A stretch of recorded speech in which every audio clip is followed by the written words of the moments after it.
Tulikuwa na watu 37 tuliweka chini wakaenda asubuhi. Kufika mchana wasimamizi wa chini wakatoka, management wa chini wakatoka. Wakatuletea report kuna watu wameumia chini. Tumefanya shughuli ya kuwatoa.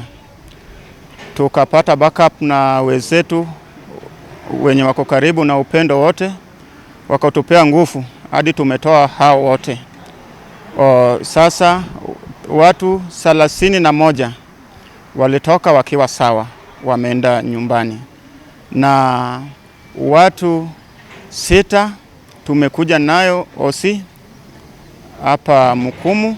This evening we received cases of injuries that were sustained in mining. So unfortunately one patient succumbed on the way, so was pronounced dead on arrival. Tahadhari tu ni kwamba wakati huu wa mvua, tafadhali tusiingie katika hizo mashimo kuchimba ama kulipua. Wakati huu unaenda tu hapo when the weather is okay kuchota ama kutoa maji. Saa hii sio saa ya kulipua na saa hii sio wakati wa kuchimba. Naomba mtuwie radhi, muweze kuvimilia kidogo.